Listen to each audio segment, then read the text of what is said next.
Pemirsa, kampanye akbar telah dimulai. Tokoh politik hingga pimpinan parpol turun gunung demi memenangkan Pilpres. Namun kampanye akbar dinilai rawan akan terjadinya konflik di masyarakat. Dan berikut apa kata fakta.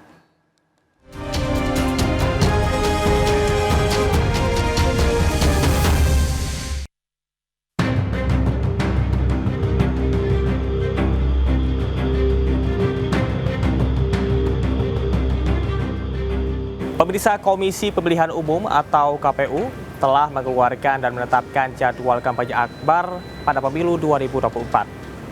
Namun, kampanye akbar ini justru dikhawatirkan terjadinya konflik di masyarakat hingga politik uang. Lalu, apa kata fakta? Dalam kampanye akbar yang telah dimulai pada 21 Januari kemarin hingga 10 Februari nanti, para pasangan calon serta partai pengusung secara serentak terus menunjukkan eksistensinya. Mulai dari visi misi hingga janji-janji untuk mensejahterakan masyarakat Indonesia. Dalam aturan kampanye akbar, KPU membagi 3 zona untuk kampanye.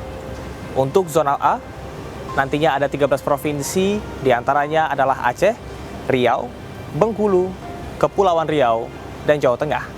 Kemudian untuk zona B, Sumatera Utara, Jambi, Lampung, DKI Jakarta, dan Yogyakarta.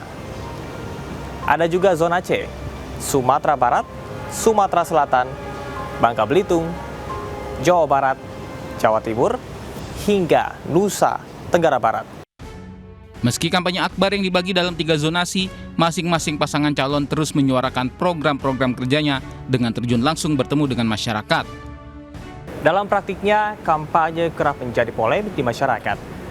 Ada beberapa hal yang perlu menjadi perhatian dan juga kewaspadaan saat kampanye berlangsung. Yang pertama adalah rawan terjadi konflik masyarakat yang berbeda dukungan politik. Diharapkan masyarakat bisa saling toleransi dalam perbedaan dukungan. Yang kedua adalah kecelakaan lalu lintas akibat alat kampanye politik seperti bendera ataupun juga baliho. Di beberapa daerah, sejumlah warga sudah menjadi korban kecelakaan akibat tersangkut bendera partai yang jatuh atau rubuh. Selain membahayakan masyarakat, alat kampanye politik juga dinilai merusak keindahan kota. Dan terakhir adalah politik uang. Diharapkan masyarakat berani untuk menolak dan juga tetap mengikuti pilihan hati dan jangan mudah terprovokasi dan juga terpengaruh oleh ajakan atau provokasi dari pihak tertentu. Mobilisasi massa dalam jumlah besar membuat pengawasan terhadap pelaksanaan seluruh peraturan pemilu harus kian diperketat. Kampanye akbar turun langsung serentak di jalan dianggap rawan gesekan antara pendukung dan masyarakat yang menjalankan aktivitas keseharian. Ya tentu begini ya, kalau tidak dibagi zona itu menjadi persoalan. Artinya kalau ada zonanya, ada titik-titik kontrol pengawasan yang akan dilakukan oleh KPU yang tentu bekerja sama dengan penegak hukum. Kenapa? Ini kan soal keamanan, ya kan, soal misalkan kalau ada benturan dengan pendukung yang lain, ini kan harus diantisipasi. Hal yang cukup menarik perhatian adalah nilai dari dana kampanye yang dimiliki oleh masing-masing partai politik. Dari 18 parpol yang mendaftar ke KPU, partai politik dengan dana terbesar adalah PDIP, berjumlah lebih dari 183 miliar rupiah. Kemudian, tidak semua partai politik memiliki dana kampanye yang besar. Beberapa partai politik seperti Partai Bulan Bintang melaporkan dana kampanye Rp301.300.000. Namun, muncul kekhawatiran PPATK mengungkap transaksi yang mencurigakan yang melibatkan caleg dalam pemilu 2024. Sepanjang tahun 2022 hingga dengan 2023, total transaksi mencurigakan mencapai Rp51,47 triliun yang melibatkan 100 caleg. Dalam merayakan pesta demokrasi, sejumlah dana juga dipersiapkan oleh masing-masing partai pengusung untuk memperkuat pasangan calonnya.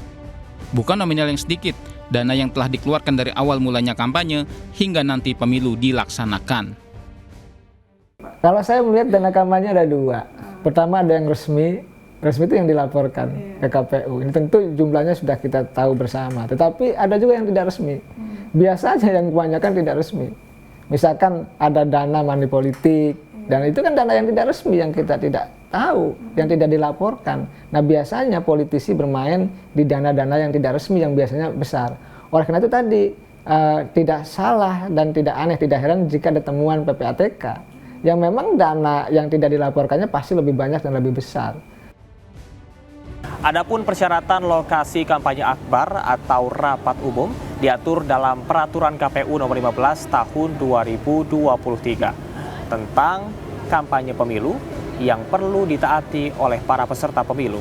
Kampanye akbar dilakukan di lapangan, stadion, atau tempat terbuka dengan memperhatikan kapasitas ataupun juga daya tampung. Sementara untuk durasi dari pukul 9 pagi hingga dengan pukul 6 sore tentunya dengan disesuaikan menghormati hari dan juga waktu ibadah daerah setempat. Dan yang terakhir, kampanye akbar yang menyangkut aktivitas besar wajib untuk melapor ke pihak kepolisian. Di waktu kampanye yang terbilang singkat, strategi-strategi kampanye terus diluncurkan oleh tim kampanye maupun pasangan calon. Para pasangan calon terus mengajak serta meyakinkan para pendukungnya untuk yakin dengan pilihannya di Pilpres Februari mendatang. Nah, soal strateginya saya melihat ya, strategi yang paling penting adalah sebenarnya strategi membangun psikologi kemenangan.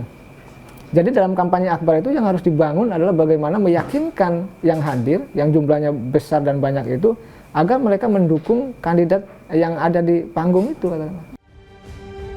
Lantas seberapa efektifkah kampanye akbar terhadap integritas para pasangan calon?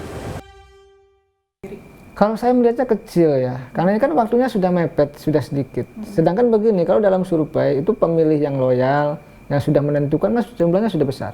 Artinya menentukan bagi mereka yang masih gamang, masih galau, masih belum menentukan atau swing voter atau undecided voter, yang itu yang tadi diambil bisa melalui debat, termasuk melalui kampanye akbar itu. Deklarasi pemilu damai tidak boleh hanya menjadi slogan, karena faktanya tiap kampanye berlangsung ada saja kondisi ataupun juga pihak-pihak yang memicu konflik. Terlebih, kini tantangannya lebih berat lagi, yakni bagaimana kampanye akbar ini bisa tetap memberikan pendidikan politik bagi masyarakat Indonesia. Sampai jumpa di Apa Kata Fakta berikutnya. Saya Camar Henry, juru kamera Indra Purnama. Sampai jumpa.